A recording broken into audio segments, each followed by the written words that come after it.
gagawa tayo ng native na kutsinta. Para sa written ingredients, please check description box. Ang una nating gagawin ay magpapakulo tayo ng tubig para sa pag-steam ng ating kutsinta mamaya. In a bowl, i-combine natin ang glutinous rice flour, dark brown sugar, annatto powder, powdered milk, water, at lye water. Yes po, ang sabi ko ay gagawa tayo ng native style na kutsinta, pero lalagyan ko ng powdered milk dahil mas malinamnam siya kapag may powdered milk. Pero kung ayaw nyo na may powdered milk, pwede nyong tanggalin. Haluin natin ito ng mabuti until wala ng lumps ang ating mixture. Maglalagay din ako ng vanilla essence and yes, ito ay optional. Tapos salain natin ang mixture para matanggal ang residue.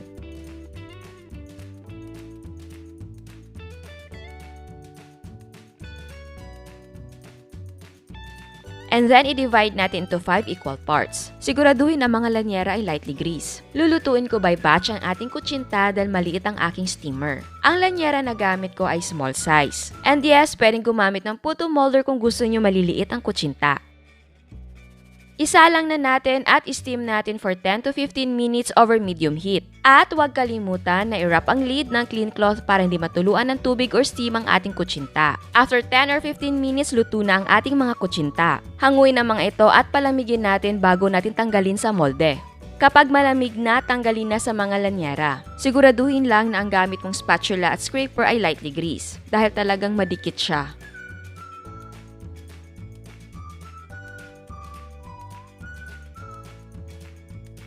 Kung ibebenta mo, ilagay ang mga kutsinta sa clear packs or sa microwavable na container. Kung kakainin na or ibebenta na agad, pwede na maglagay ng fresh na grated coconuts. Pero mas maganda at safe kung nakaseparate ang grated coconuts at kutsinta. Para sure lang naman kasi alam mo na ang coconuts ay madaling masira. For example, kung bukas mo pa siya ibebenta, pwedeng bukas mo na rin lagyan ng fresh na grated coconuts. Kung ayaw nyo naman ng coconuts, pwedeng maglagay ng grated cheese.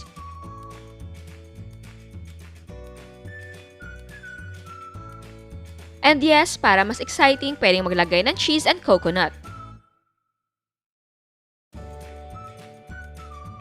So ayan, eto na ang ating malinamnam na native kutsinta. At bago tayo mag-taste test, sa hindi pa nakasubscribe, please subscribe sa ating YouTube channel and please click the notification bell and please click all para ma-notify ka sa lahat ng uploads. So ayan, titikman na natin.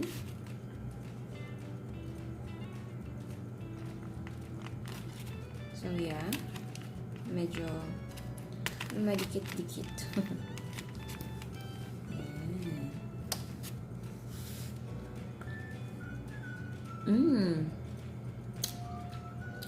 Malinamnam. Siyempre, andun yung medyo makunat. Tapos, yung madikit factor niya, kasi nga glutinous rice yung gamit natin. Kita nyo naman. Wait. Picture. Ang sarap. Gusto ko talaga siya. Yung texture niya, malambot, na makunat, na dumidikit-dikit sa ano. Sa ngipin. Yum. Ibang-iba siya dun sa mga ginagawa nating commercial, masyado na all-purpose flour lang. Kasi yon may pagka-firm. Tapos malinamnam din siya. Kasi nga siguro sa naglagay pa ako ng powdered milk. Bear Brand pala yung brand na ginagamit ko. Gusto ko talaga. Sarap.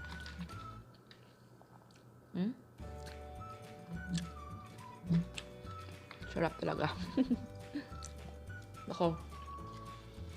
Tikman naman natin yung ating cheese. Tikman natin kung bagay ba siya with cheese. Kasi swak na sa akin yung coconut topping.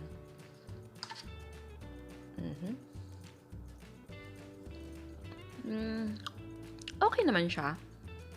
Maging medyo salty yung ating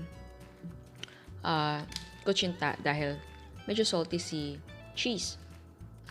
Pero okay lang kasi matamis si Cuchinta. Okay lang naman. Walang problema. Pero, mas type ko, si coconut. Hala, ang sarap talaga niya. Mamimigay ba ako? Hindi, mamimigay tayo. Pero, mag-iiwan pa ako ng isa dito.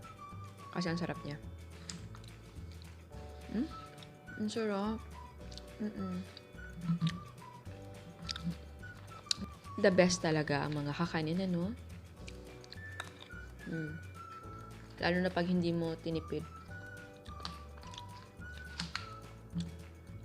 So, kung gusto nyo yung parang mas malaki, bilao, pwede mong ilagay ito sa 8 by 2 or 3 na pan.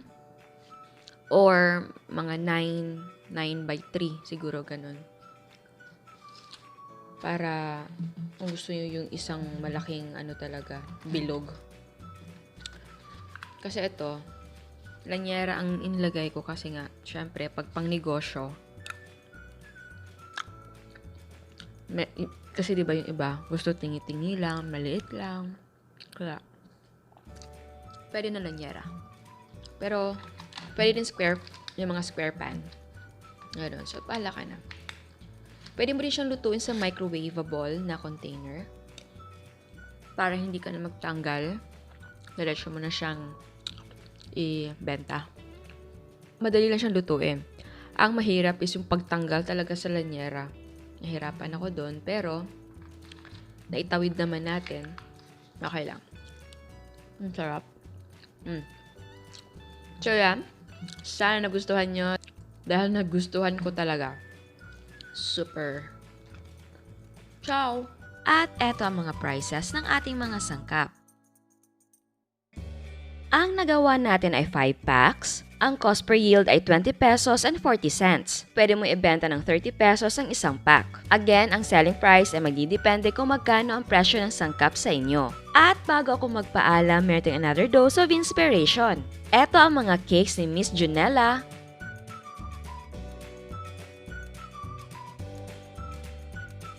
Birthday ng father niya at gumawa siya ng money cake.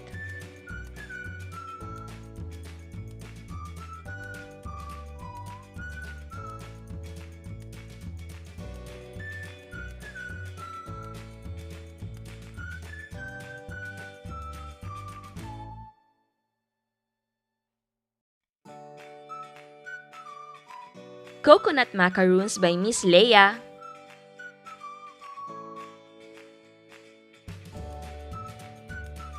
Ito naman ang kanyang Christmas gram float.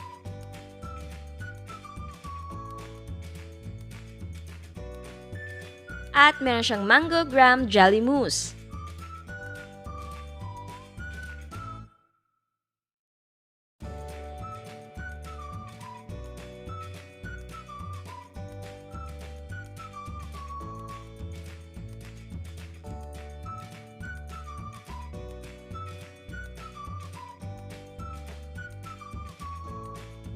Eto naman ang mga puto ni Miss Ramirez.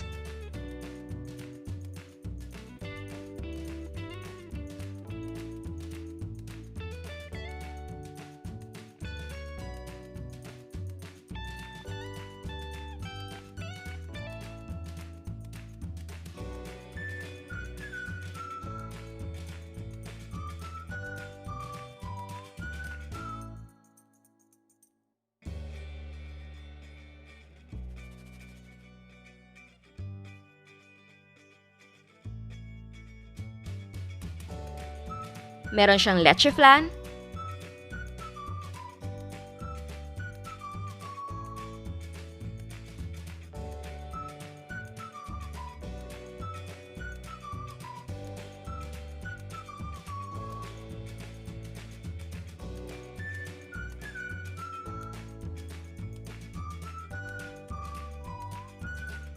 Ube leche flan.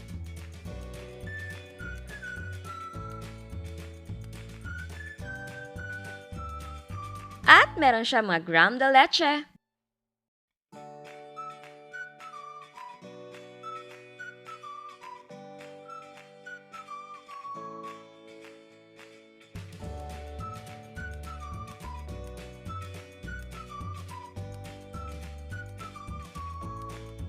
Again, salamat sa lahat na nagpapadala ng mga photos. March na, malapit na ang bakasyon ng mga bata. Summer na, may mga plano na ba kayo sa bakasyon? Ako hindi ko pa alam, wala pang budget. Siguro sa bahay lang ako whole summer at magluluto tayo. So kung pareho kayo, nasa bahay lang tatambay the whole summer, okay lang yan, manood tayo ng YouTube at huwag kalimutang mag-Kusina Chef. Again, salamat sa suporta at sa mga hindi pa nakasubscribe, please subscribe sa ating YouTube channel and please click the notification bell and please click all para ma-notify kayo sa lahat ng uploads. And please don't forget to like our Facebook page and follow us on Instagram. Thank you!